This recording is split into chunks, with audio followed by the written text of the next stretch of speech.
the subjective experience of the flow of time. You Yes. explain how it's a consecutive series of still static frames in a rapid sequence, billions of times per second. Like that is the video. best way we can describe it in third-dimensional terminology. Yeah. Yes, just like video is 30 pictures a second. Yes. The question is, we have scientific equipment that can measure it faster than billions of times a second. Like, for example, the frequencies of light, different colors are 390 trillion to 750 trillion times per second. So how can we have measurements that are faster than billions of times per second, our frame rate? You don't.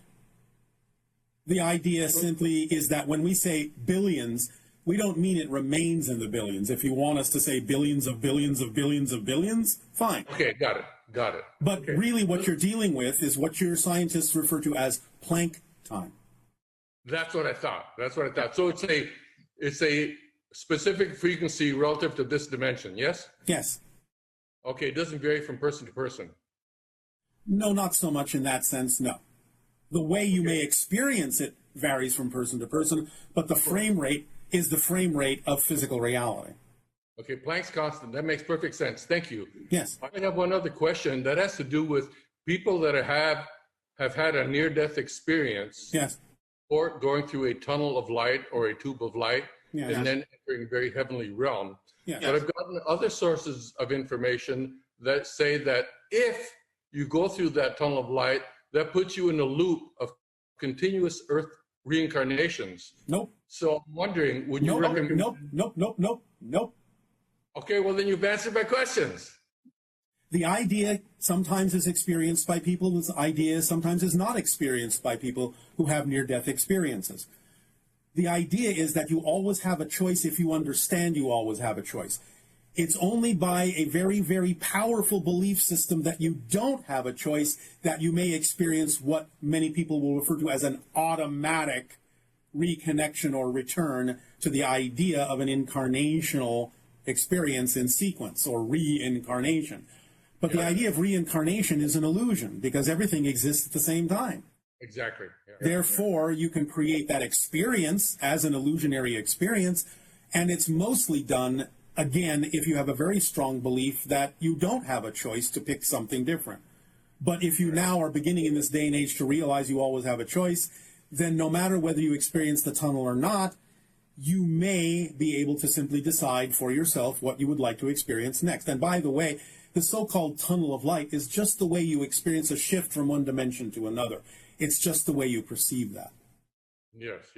I've heard you talk in other times where you talk about when you make this transition, you can go anywhere. Yes. If it's relevant for you at that moment, yes. Yeah. Well, you've answered my two questions. All right. I love you, Bashar, so much. Our unconditional love to you as well. Thank you and good day. Good day, Bashar. Good day. It's a good day when you get to Zoom with Bashar. It is always a perfect day when we get to interact with each and every one of you. What would you like to discuss? Well, first of all, I just wanted to extend my deepest gratitude to you, for you, and the information you have shared with us. It has particularly prepared me for this time, and I just want to thank you so much for that. Well, again, thank you for applying it, because we can talk and talk and talk all day, but if people don't apply it, it makes no difference. For sure. With all the possible realities that I could be experiencing at this time, I am not mad at this one. I'm enjoying it. All right, thank you. It's a benefit for sure. Thank you. So I have two personal questions and maybe two collective questions, all right, if you'll allow. We will see. The first one, I know you don't do health reading, but I started doing the MSM vitamin C cleanse. Yes. So I stopped drinking coffee, and I had done this before, but this time around specifically, I find such a huge benefit. Oh, right.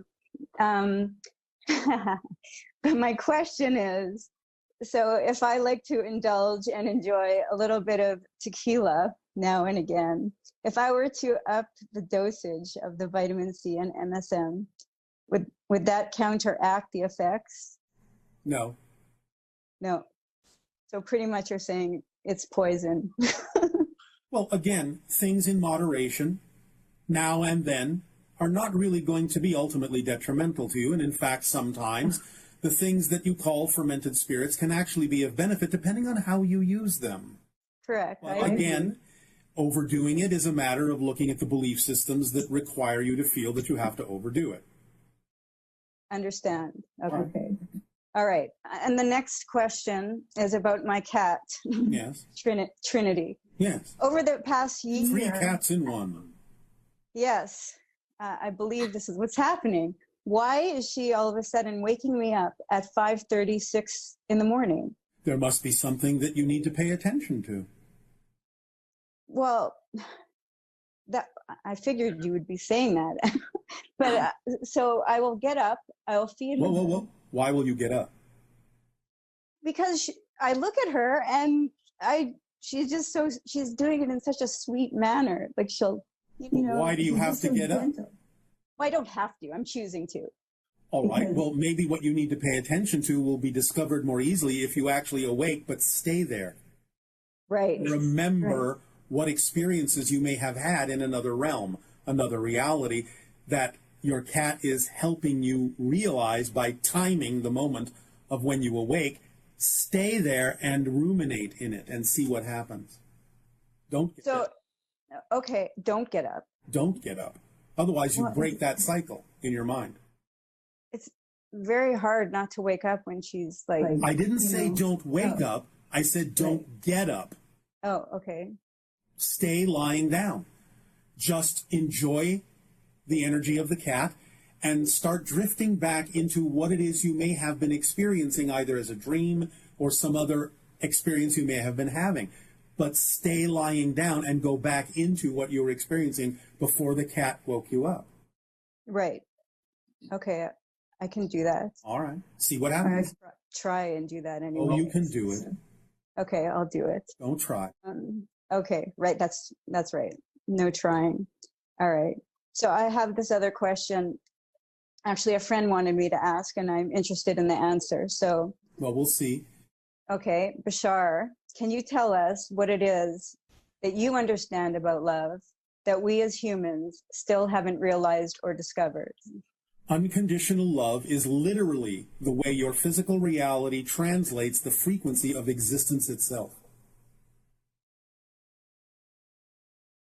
Okay, can you say that one more time? Physical reality. Unconditional love. What you experience or think of as unconditional love is the way your physical reality translates the frequency of existence itself. And we haven't realized that yet? No. If you had, you wouldn't be having many of the experiences you're having on your planet. Right. Well, you'd all be more aligned with it. Right. All right. And the last question is, when will we be able again to enjoy your workshops in a group setting again? We will see. It's up to you. It's up to the timing of things. Most likely within the span of a year, but we will see. Okay. We cannot be definitive at this time. There are too many things that are fluctuating energetically, too many decisions and choices that yet have to be made by all of you. I see. All right. But most likely the window will happen again within a year or so. Most likely at this point. All right. Thank you so much, Bashar. You are welcome. Good day. Love you. You too. So, in the eye of the storm, Yes. it's really important to take action. Yes. Because the action is the language of the physical Yes, it is. reality.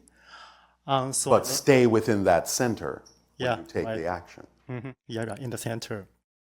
So I'd like to ask you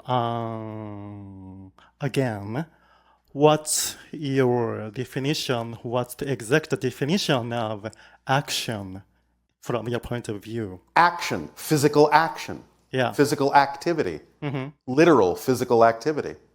You said that like doing the meditation is not free action. It sets up the state.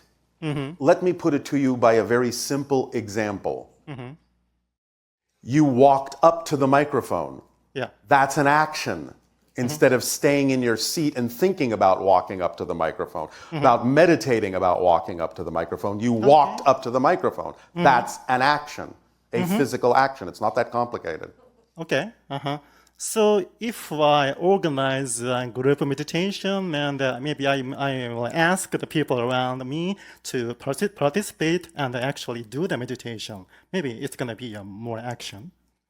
Again, you can begin with that kind of an action, but you must proceed from there once you get yourself into the appropriate state. The meditation is not the end. Okay. It's the beginning of an action. And if you get into the proper state, it will actually propel you to then move forward and take actions that are expressions, creative expressions of the energy state that the meditation got you into.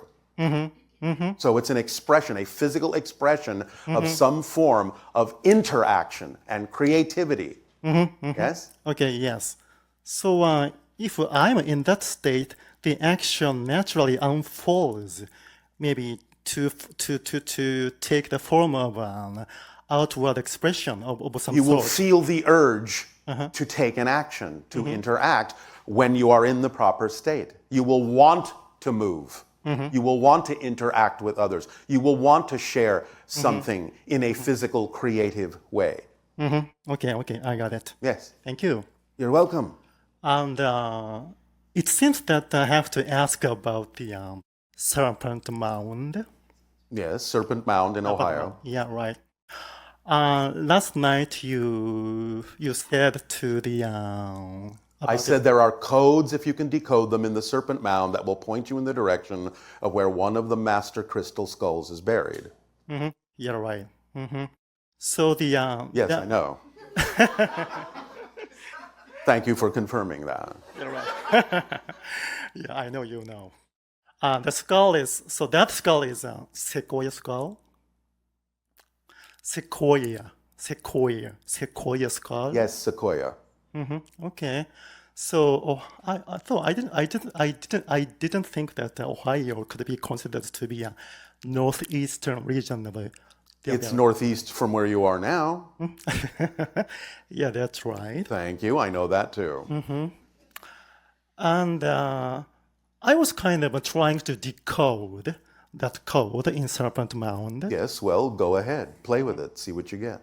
Yeah, my Do guess. your research. Yeah, my guess is that the skull may be in the direction of true north from the sun. I am not going to give you any more assistance. Go and do your research. Go and play with it. I did go to Serpent Mound this August. Then have fun. Yeah, I did. All right. See what you get. You're right. There are many astronomical alignments at Serpent Mound. Yes. Like its face, its head is facing the sunset time of summer solstice. Yes. Maybe that may be the one clue. And Maybe. also, I was very attracted to the fact that one of the stars. I have to ask. Oh, if you have to ask. The Draco constellation, about Draco constellation. Draco, yes. Yeah, right. And Serpent Mound is Serpent Mound imitates Yes. the Draco constellation. There's a connection. Okay. And one of the stars in Draco constellation used to be North Pole star. Maybe when the Serpent Mound was created. Is that right? I'm not giving you any more clues. I'm not asking for clues. Yes, you are. Okay. Well, So, bye-bye. about this information. Okay. Bye-bye. Oh, just that's it? That's it on the Serpent Mound. Have you got something else? Yes, of course, yes. All right, then change the subject. Okay. Then I'm gonna ask about the dragon again. Yes. I want to ask about the archetypal story structures story of a dragon being slain or killed by a hero. There are many this kind of story all over the world from the ancient times. Yes.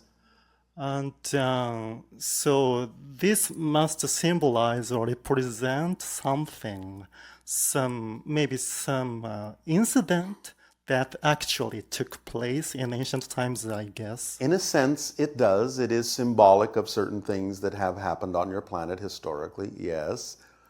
But the idea now is to resurrect the dragon, which represents ancient knowledge and wisdom. Yeah, okay. And I like to pick up one specific story from Greek mythology. Yes. About Hercules. Yes. And I think you once told me that what Hercules represents is an actual individual who... Yes, the idea again of the offspring of the Anunnaki and humans, what you call the demigods. Yes, right. That Anunnaki is not the original Anunnaki, but offshoot group of Anunnaki. Hercules, the demigods, are offspring of Anunnaki and human. Okay. Okay. Are you following that? Yeah. Okay. Yes. Okay. All right. I do follow that. All right. Okay. About the story of Hercules. Yes. One story is that Hercules was told to steal some of the golden apples in the gardens of Yes. in the gardens, and there was a dragon Yes. who was guarding that golden apple tree, and the Hercules killed the dragon, Yes. and that dragon named Ladon was the image of that dragon was brought up into the sky. All right. There are always going to be positive and negative images of every symbol. So in the idea of resurrecting the ancient wisdom and knowledge, that's the positive side. The slaying of the dragon is simply going within to allow yourself to overcome and supersede the limitations imposed within your genetic structure so that you may be able to access that ancient wisdom and knowledge again. Okay, so that golden apples symbolizes that knowledge and yes, wisdom. because it ties directly into your ancient story of the fruit of the tree of knowledge of good and evil. Yeah, like in the Garden of Eden. Yes. So it ties directly symbolically into that idea that you were prevented as a species from having a certain amount of knowledge that would make you equal to the gods, the Anunnaki. But now it is time for those markers that were turned off to be turned on again. The dragon being representative to some degree of a higher level version of your DNA. The dragon represents the third strand. Oh, really? Oh, that's good to hear. And at the end of this story, the image of dragon Ladon was brought up into the sky and said to have become the Draco constellation. Yes. Therefore, there are things that are connected to that constellation astronomically that can assist you in discovering certain truths, certain ancient knowledge at this time of opening on your planet. Okay. So thank you. Hercules. Thank you. Okay. Oh, so that's the end of my question. Thank you. Okay. Bye-bye. Bye-bye.